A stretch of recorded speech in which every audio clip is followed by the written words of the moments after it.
Hubo quien en algún momento decidió celebrar el nacimiento de Jesús un 25 de diciembre y de ahí se tomó como una costumbre en todas las iglesias cristianas para recordar de alguna manera el nacimiento de nuestro Señor. Y de ahí que llega hasta nuestros días, a nuestros pueblos, a nuestras iglesias, esa celebración de la Navidad. Ahora,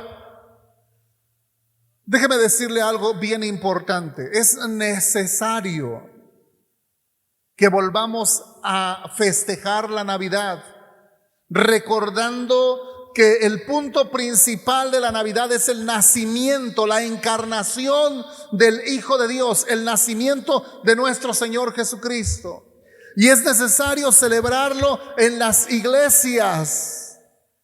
Es necesario una vez más que las iglesias cristianas levanten bandera y una vez más proclamen el nacimiento de nuestro Señor Jesucristo, por una sencilla razón. Porque 3 de los 4 evangelios mencionan el nacimiento de Cristo. Si el nacimiento de Jesús no fuera importante, se hubiera pasado por alto, sencillamente no se hubiera escrito en la Biblia. Pero en 3 de los evangelios está escrito claramente y con lujo de detalle el nacimiento de nuestro Señor Jesucristo. Cómo fue que María, siendo virgen, quedó embarazada. Cómo es que José, siendo un varón justo, quiso dejarla porque él se sintió traicionado. Pero dice la Biblia que como era un varón justo, no quiso difamar a María porque él pensaba que María le había engañado.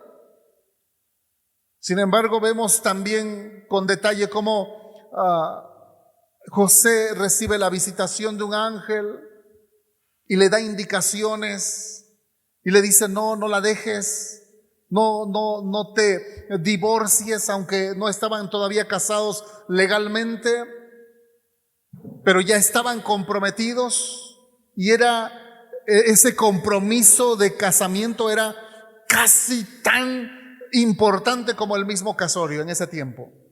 Ahora no, ahora tienen novios y 1, 2, 3 y muchos más y no hay ningún problema, ¿verdad? En aquel tiempo no. Un compromiso de noviazgo era serio y era para casarse. No podían sencillamente abandonarla y decir: bueno, aquí me aburrí de ella y me voy y me busco otra. No.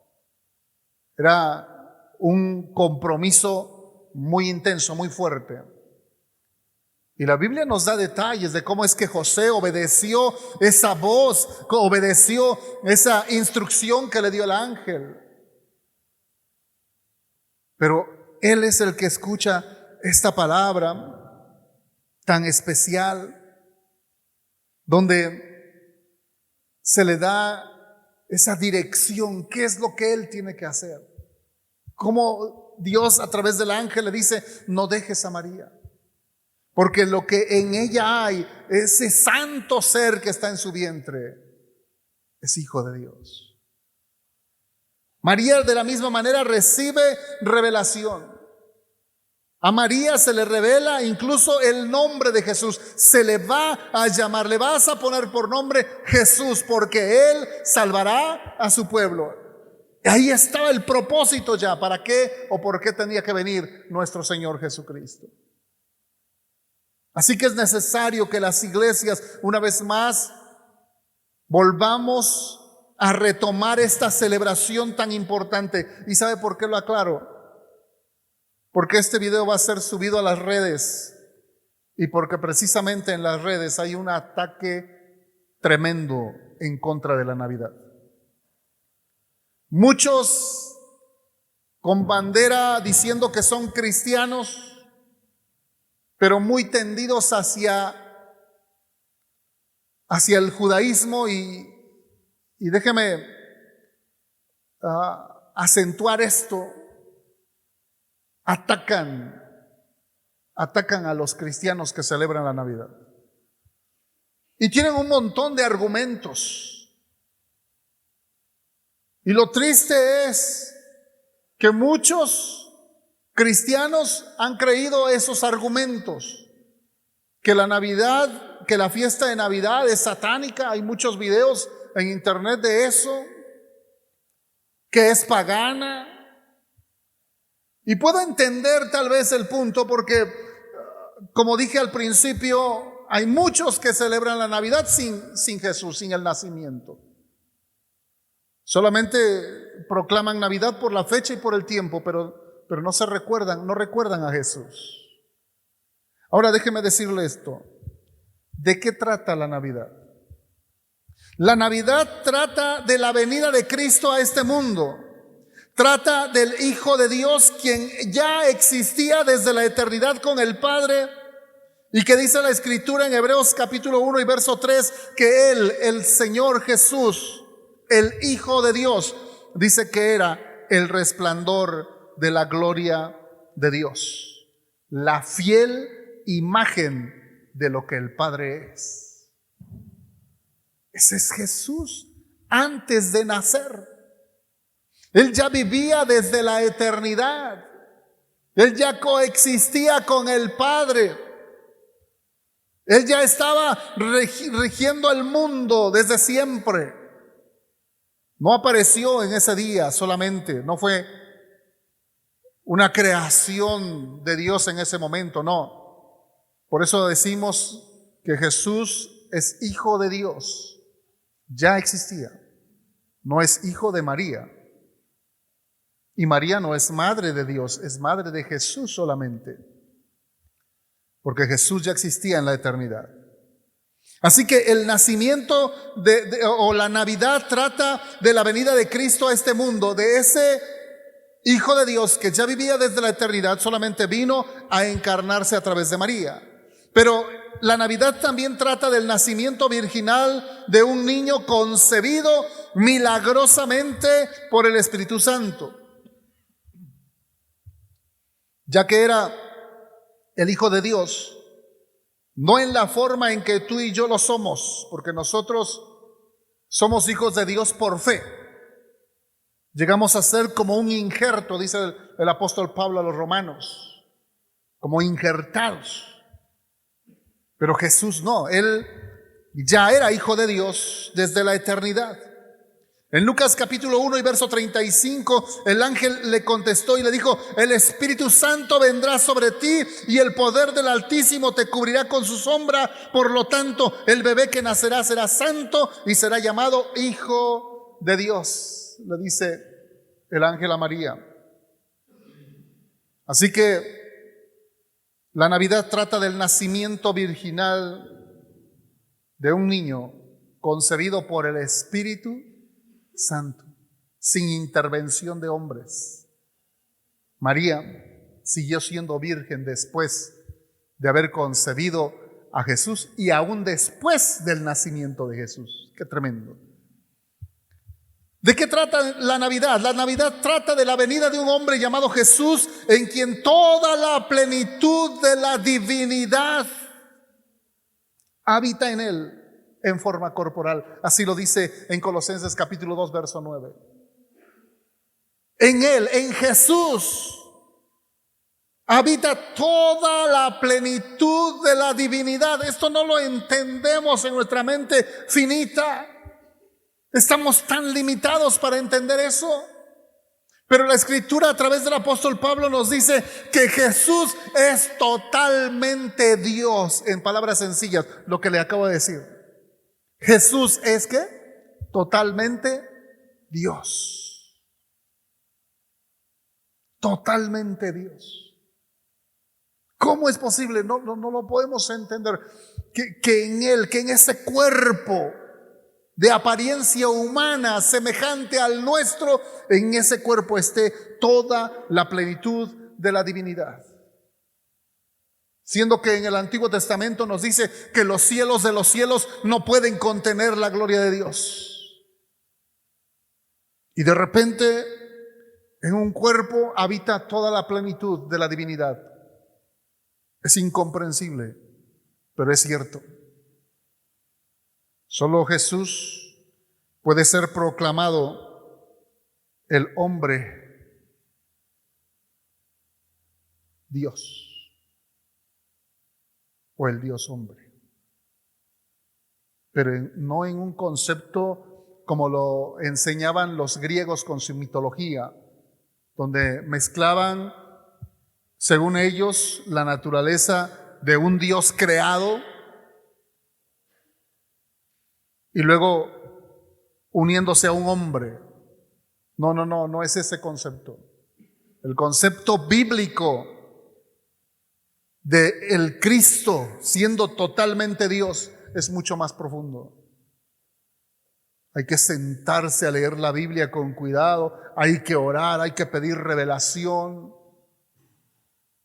Necesitamos la ayuda del Espíritu Santo para que el Espíritu Santo aclare esas cosas en nuestro espíritu y no solamente las podamos creer, sino lo podamos proclamar con seguridad, con autoridad, creyendo en aquel que nació de una forma virginal a través de María, pero que ya vivía en la eternidad. ¿Cuántos dicen amén? La Navidad trata de la llegada del cumplimiento de los tiempos. Es decir, Jesús no nació ni antes ni después del tiempo que Dios ya lo tenía previsto, porque Jesús fue profetizado desde el primer momento en que el hombre pecó. Génesis capítulo 3, verso 15. Viene la primera profecía de cómo Jesús vendría a través de la simiente de la mujer para pisotearle la cabeza al diablo, para declarar victoria en el nombre de Jesús sobre el pecado, sobre la maldad, sobre la condenación. Así que de eso trata la Navidad. Trata del cumplimiento de los tiempos que habían sido profetizados en el Antiguo Testamento. Otra profecía la tenemos en Miqueas capítulo 5 y verso 2, donde dice de la palabra a través del profeta Miqueas: pero tú, oh Belén, Efrata, eres solo una pequeña aldea entre todo el pueblo de Judá. No obstante, de ti saldrá un gobernante para Israel, cuyos orígenes vienen desde la eternidad. De ti, le dice, de Belén, de ese pueblo pequeñito que había cerca de Jerusalén, de ese pueblo pequeño, de ahí va a venir, ahí va a nacer ese gobernante que viene desde la eternidad y cuyo nombre sería Consejero, Admirable, Dios Fuerte, Padre Eterno, Príncipe de Paz. Así lo dice Isaías 9:6. Pero ¿de qué más trata el nacimiento o la Navidad? La Navidad, de acuerdo con Marcos capítulo 10, verso 45, la Navidad trata de la venida del Hijo del Hombre, que no vino para que le sirvan, sino ¿para qué?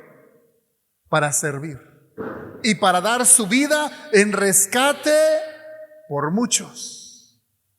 ¿Para qué vino Jesús? No vino para ser servido, sino para servir. Por eso la naturaleza del cristiano es servir. Otra vez le digo, la naturaleza del cristiano es servir. Alguien dijo que el que no vive para servir no sirve para vivir.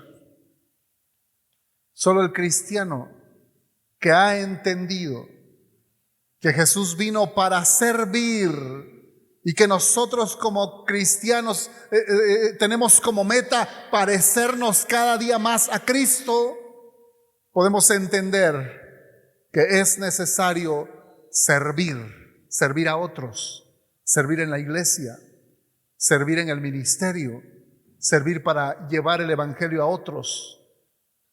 Es necesario servir. Y Jesús no solamente vino a servir acomodando sillas, no vino solamente a servir la comida para otros, aunque en algunas veces lo hizo, incluso lavó los pies de los discípulos. Pero el servicio más grande que Jesús hizo fue dar su vida por nosotros.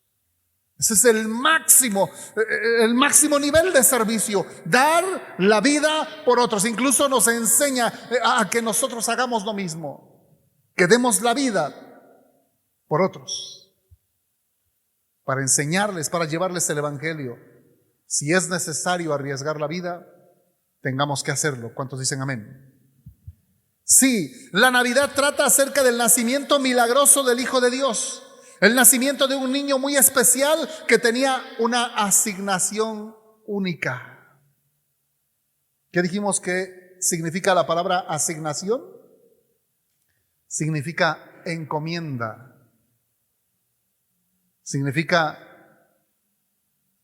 mandar a hacer algo específico. Significa también propósito. Amén. Jesús tenía esa encomienda muy especial y única: salvar a los hombres de la condenación a través de su muerte y su resurrección. ¿Cuántos dicen amén? Amén. Número 2. El nacimiento de Jesús tuvo varios propósitos. Jesús nació para derrotar al diablo. Vuelvo a citar Génesis capítulo 3, verso 15, donde dice la Escritura: y pondré enemistad entre ti y la mujer, y entre tu simiente y la simiente suya. Esta, hablando de la simiente de la mujer, te herirá en la cabeza y tú le herirás en el calcañar. Es cierto, Jesús fue herido en el calcañar, simbólicamente murió en la cruz. Incluso Satanás ya estaba haciendo fiesta. Él creyó que ya había derrotado a Jesús. No contaba que Jesús no solamente le vencería, sino que le quitaría las llaves. ¿Se acuerdan? Le quitaría las llaves y resucitaría al tercer día. ¿Cuántos dicen amén? Ese es uno de los propósitos del nacimiento de Jesús. Hebreos capítulo 2, verso 14 dice: así que por cuanto los hijos participaron de carne y de sangre, Él también participó de lo mismo, para destruir por medio de la muerte al que tenía el imperio de la muerte, esto es, al diablo. ¿Cómo es que Jesús destruyó las obras del diablo? A través de su muerte, pero también a través de su resurrección. Jesús nació entonces para deshacer las obras del diablo. Primera de Juan 3:8 dice: el que practica el pecado es del diablo, porque el diablo peca desde el principio. Para esto apareció el Hijo de Dios, para deshacer las obras del diablo. ¿Para qué apareció el Hijo de Dios? Para deshacer las obras del diablo.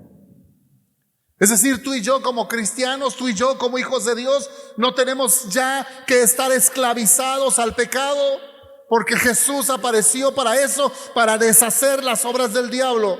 No tenemos que estar más esclavizados, tenemos que declarar victoria, tenemos que declarar libertad en Cristo Jesús. No más esclavos al pecado. Amén. Pero también Jesús nació para quitar nuestros pecados. Primera de Juan capítulo 3, versículos 5 al 7 dice: y ustedes saben que Jesús vino para quitar nuestros pecados, y en Él, en Jesús, no hay pecado. Todo el que siga viviendo en Él no peca.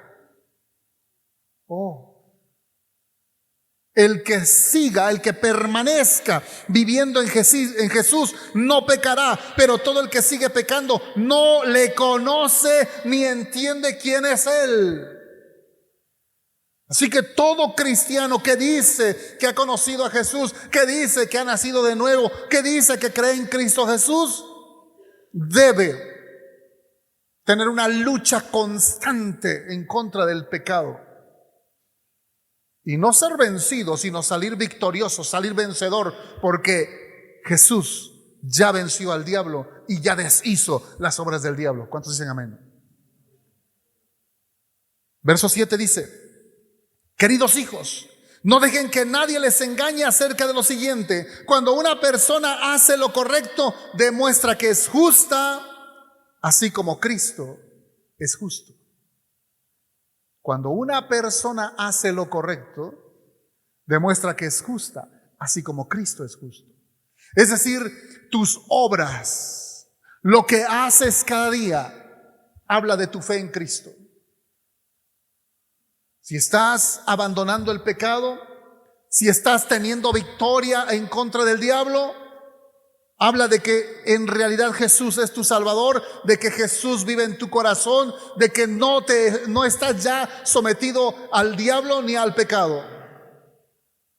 Estás diciendo con tus hechos que eres libre y que eres un hijo de Dios. ¿Cuántos dicen amén? Pero también Jesús nació para salvarnos de la condenación eterna. Otra vez cito Mateo 1:21, donde dice la Biblia: y tendrá un hijo y lo llamarás Jesús, porque él salvará a su pueblo de sus pecados. Esta era la encomienda de Jesús. Esta era la asignación de Jesús: salvarnos de la condenación eterna.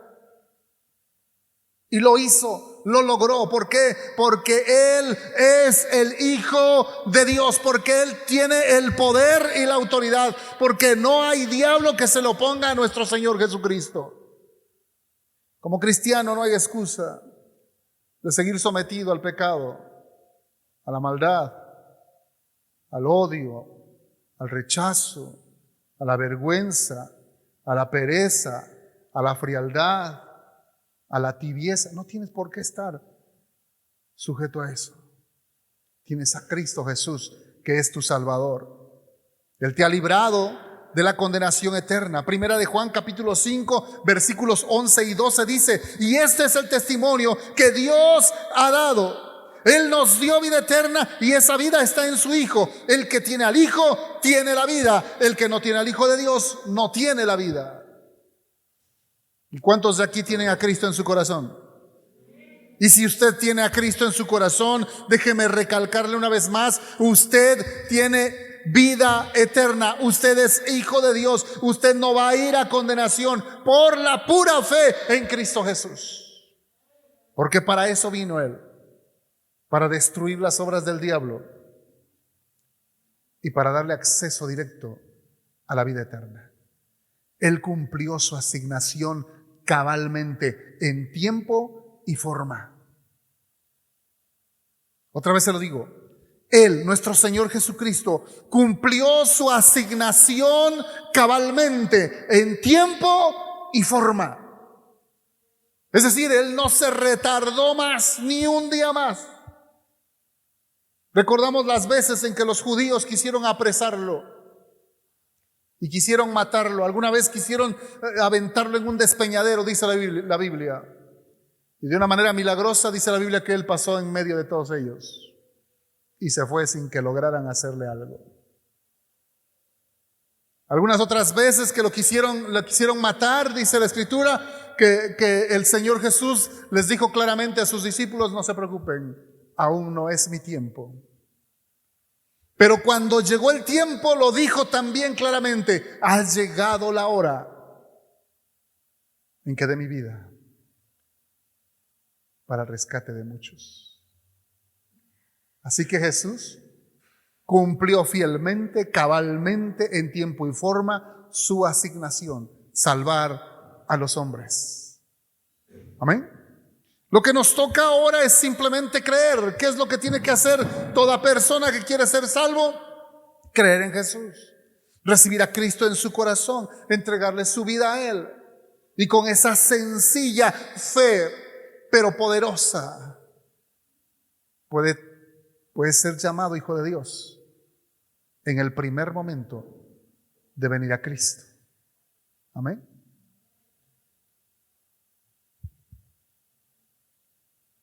Esta fue la asignación de Jesús: salvar a la humanidad, nacer en un sucio pesebre para después dar su vida como sacrificio por nuestros pecados y así salvarnos de la condenación y darnos vida eterna. La pregunta una vez más sería para todos los que estamos aquí. La pregunta sería esta: ¿ya sabes cuál será tu destino eterno? ¿Sabes tú con seguridad a dónde irás después de esta vida? Si hoy fueras llamado,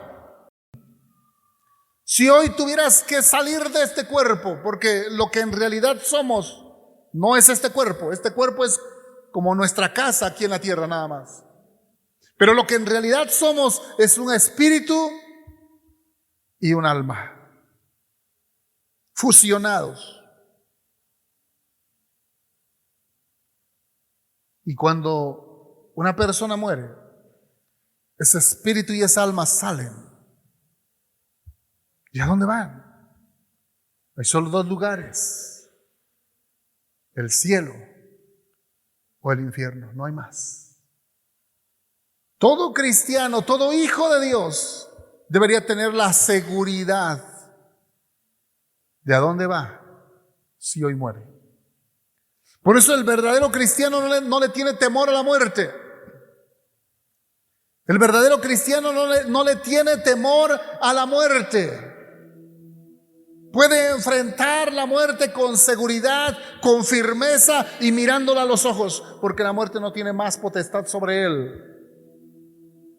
La muerte es solamente la puerta de acceso para llegar a vida eterna, porque ya es salvo. ¿Cuántos dicen amén?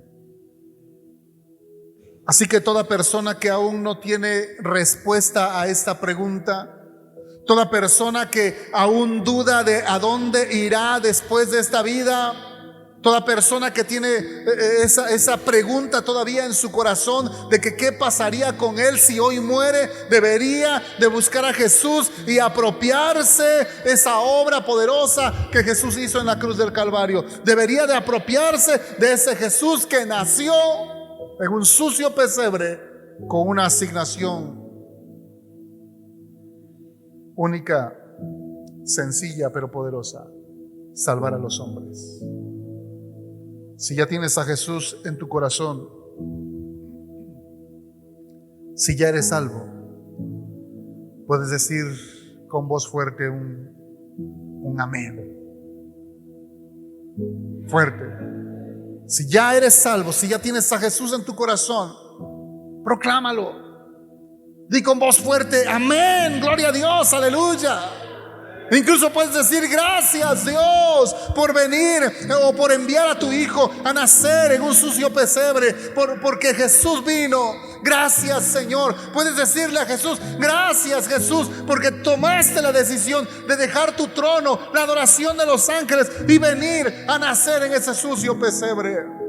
Si ya tienes a Jesús en tu corazón, puedes decir: gracias Señor, eres lo más maravilloso que me ha pasado. Si ya tienes a Jesús en tu corazón, puedes incluso adorar a Jesús y decirle: Señor, qué bueno eres conmigo, cuánto me has amado. Y las palabras que saldrán de tus labios serán como las expresiones que mencionó la hermana Hila en su poema. Gracias, gracias, porque nos has amado tanto. Pero si no tienes a Jesús, estás en un grave problema. Tu vida corre un gran riesgo. Tu alma se está secando. La inseguridad te está matando. Porque no sabes en qué momento serás llamado. Hay una mentalidad común por ahí que dice: bueno, es que yo soy joven, déjeme vivir la vida, déjeme disfrutar la vida, y cuando yo sea viejo entonces buscaré al Señor. Pero hace unos días hablaba con un hermano y me decía: sí es cierto, qué difícil es no tener a Cristo en el corazón, y qué terrible será ser llamado sin esa seguridad. Y me platicaba de un compañero de trabajo, muy joven, estaba en su equipo de trabajo y un infarto acabó con su vida. Y me decía este hermano muy triste, me decía: este joven tenía planes, este joven tenía sueños. Él me platicaba y me decía: mira, en este año voy a hacer esto, voy a terminar esto, y el próximo año voy a hacer esto más y esto, y tenía todo un plan de vida. Pero nunca se aseguró de tener un plan para la vida eterna.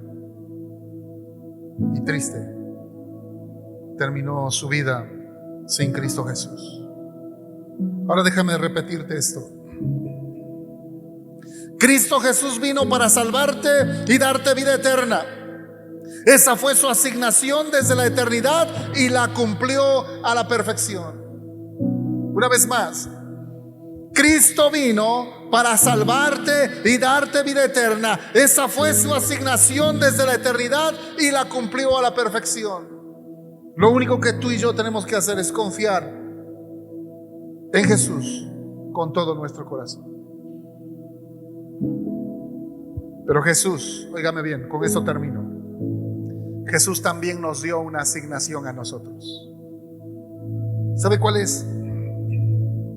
Mateo capítulo 28 versículos 18 al 20.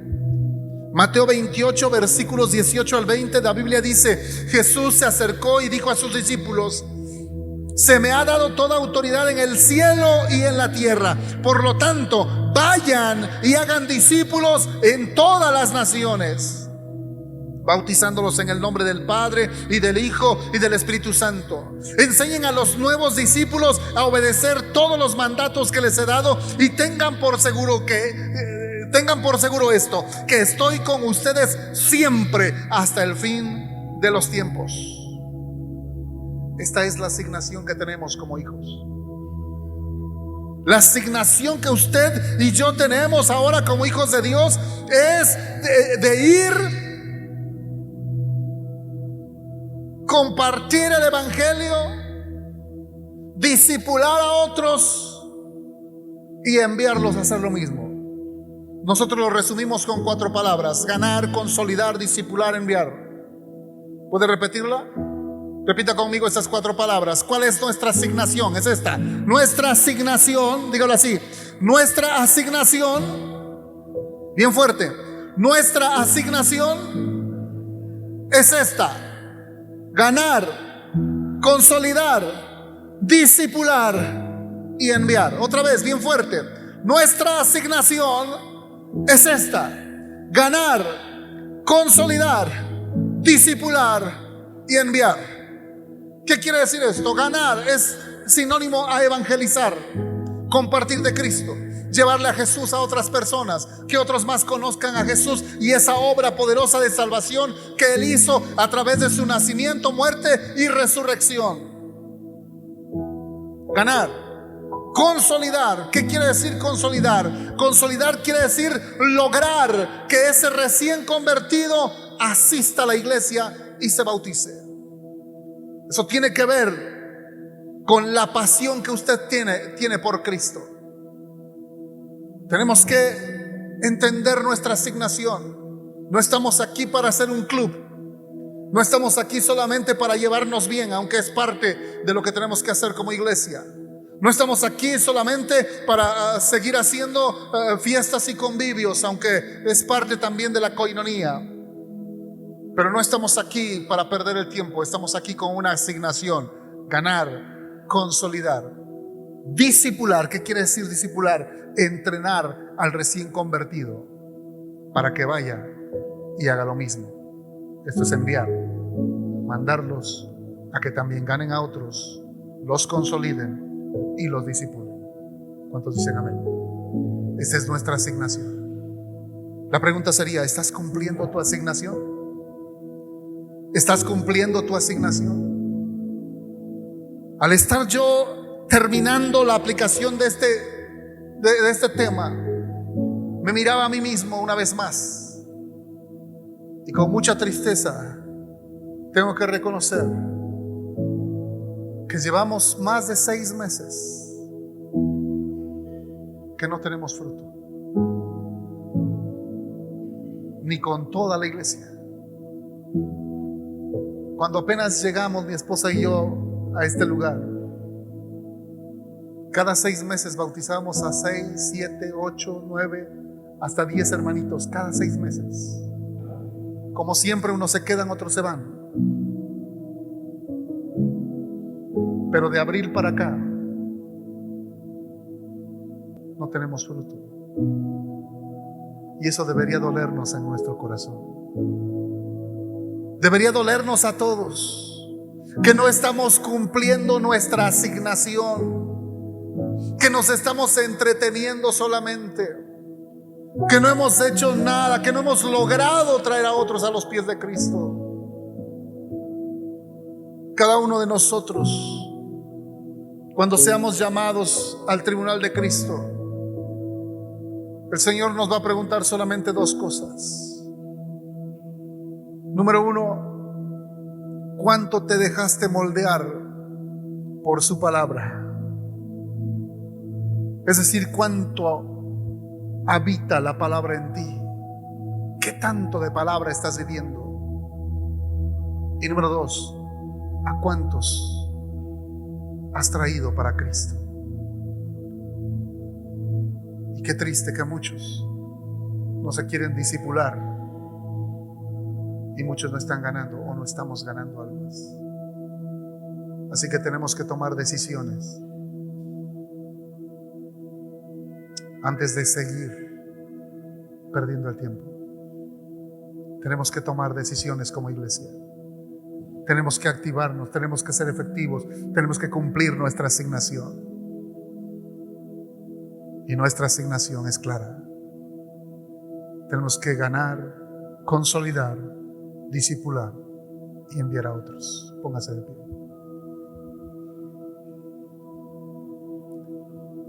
Y en esta oración le voy a pedir que con todo su corazón, primeramente le dé gracias a Dios por enviar a Cristo Jesús a salvarnos. Gracias al Padre por enviar al Hijo, pero gracias al Hijo por tener la disposición de entregarse voluntariamente para ser crucificado, para salvarnos de la condenación eterna. Tenemos primeramente la oportunidad de darle gracias. Después de haberle dado gracias a Dios, vamos a pedirle perdón porque no hemos cumplido nuestra asignación, porque nos podemos ver con las manos vacías delante de Él, y Dios no quiere eso. Dios quiere que tus manos estén llenas de fruto que glorifique su nombre. Oremos. Padre,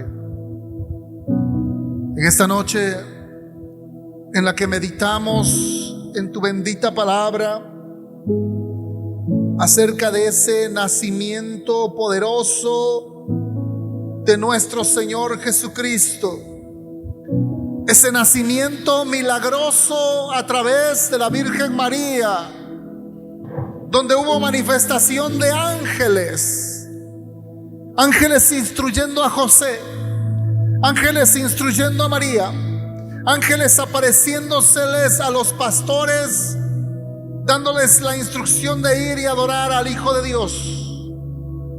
Qué maravilloso evento es el nacimiento de nuestro Señor Jesucristo. Hoy, Señor, te damos gracias. Gracias porque a través de ese nacimiento tú estabas pensando en nuestra salvación, en el perdón de nuestros pecados. Tú estabas pensando en salvarnos de la condenación eterna. Por eso le diste esa asignación poderosa a tu Hijo amado, a nuestro Señor Jesucristo. Y te damos gracias, Jesús, también porque tuviste el valor, la humildad de dejar tu trono, tu gloria, y venir a la tierra a nacer en ese sucio pesebre para después entregar tu vida en esa cruz del Calvario y resucitar al tercer día para así darnos vida eterna. Gracias, Señor. Gracias.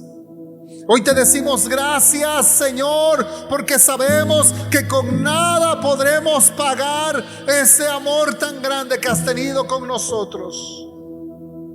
Hoy te damos gracias, Señor, porque sabemos que no podemos darte nada, porque todo es tuyo. Y si alguna vez te ofrendamos, si alguna vez te tributamos algo, es sencillamente, como dice tu palabra, de lo recibido de tu mano te damos.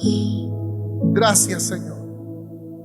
Pero en esta noche también te pedimos perdón. Porque si bien es cierto que Jesús tuvo una asignación, Él la cumplió cabalmente en tiempo y forma. Pero Jesús también nos dio una asignación de ir a todo el mundo a ser discípulos, enseñándoles todas las cosas que Jesús mandó. Y hoy te pedimos perdón, Señor, porque no hemos cumplido nuestra asignación. Llevamos meses, casi 9 meses, en que no tenemos almas nuevas, afirmadas en este lugar, Señor. Te pedimos perdón por nuestra frialdad, nuestra tibieza. Te pedimos perdón por las excusas. Te pedimos perdón porque nos hemos entretenido solamente entre nosotros. Perdónanos, Señor. Perdónanos, Padre. Hoy queremos pedirte que nos llenes de tu pasión, de tu fervor. Hoy queremos que nos llenes de tu Espíritu Santo, porque queremos cumplir también cabalmente esa asignación que nos has dado de ir y traer a otros para que te conozcan, para que sean salvos, discipulándoles para que en su momento ellos también vayan y hagan lo mismo. Ayúdanos, Señor, a cumplir nuestra asignación. Ayúdanos para ser como Jesús, cumplidores, obedientes a tu palabra. Te lo pedimos en tu bendito nombre. Amén.